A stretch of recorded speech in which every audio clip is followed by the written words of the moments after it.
टाटा का व्यक्तित्व विरल ही था। जिस प्रकार वो इतने बड़े एम्पायर के मुखिया थे, उनका फैमिली बैकग्राउंड सबको मालूम है।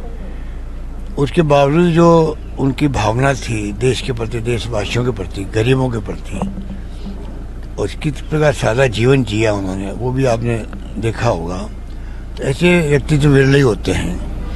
आज वो चले गए तो उसका दुख जो उनके परिवार वालों को, उनकी पूरी टाटा एम्पायर को तो है ही है, पर पूरे देशवासियों को भी है। मैं उनके अंतरात्मा, उनकी आत्मा की शांति की प्रार्थना करता हूँ ईश्वर से। और जितने उनके एम्पायर के लोग हैं, टाटा एम्पायर के लोग हैं, चाहे उनके परिवार के लोग हैं, उनको भी दुख को सहन करने की शक्ति प्रदान करे, मेरी ईश्वर से प्रार्थना है।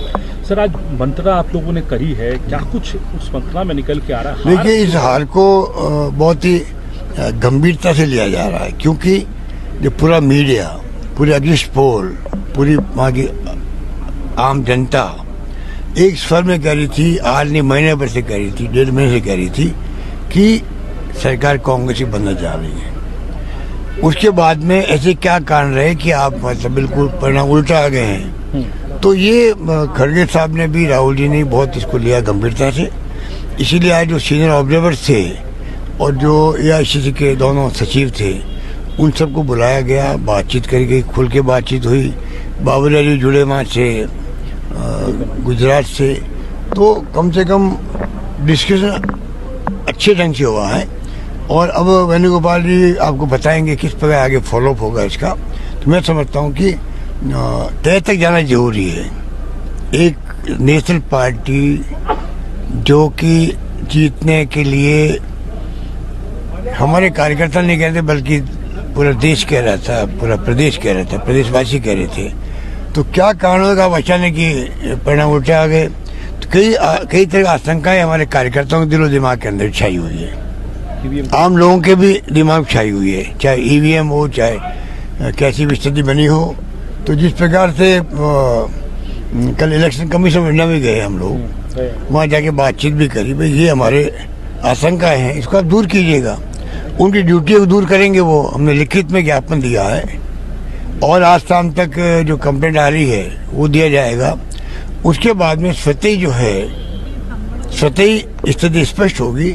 मैं समझता हूँ कि ये प्रक्रिया आगे बढ़ेगी। सर, आप तह तक जाने की बात कर रहे हैं, लेकिन सतह पे चीज़ दिखाई दे रही है। बयान अभी कैप्टन अजय यादव का बयान आ रहा है, वो कह रहे हैं मुझे सिर्फ झुंझुना पकड़ाया गया था OBC का चेयरमैन बनाकर। शैलजा जी कह रही हैं कि अकाउंटेबिलिटी तय होनी चाहिए। भूपेंद्र सिंह हुड्डा के लिए तो दो विधायक के प्रत्याशी, पूर्व विधायक हैं जो प्रत्याशी रहे, उन्होंने कहा कि मेरे को तो हुड्डा कांग्रेस की हार हुई है। इन चीज़ों को कैसे आप लोग देख रहे हैं, क्योंकि तो सतह पर दिखाई दे रही है? देखिए, अभी इन बातों का ज़्यादा महत्व नहीं मानता हूँ मैं, क्योंकि जब चुनाव जीतते हैं तो सब अपनी भागीदारी मानते हैं उसके अंदर कि हमारा योगदान के कारण जीत गए हो। जब कोई हार होती है तो सब पल्ला झाड़ते हैं उससे, और ऐसे कमेंट करते हैं जो नहीं करने चाहिए थी।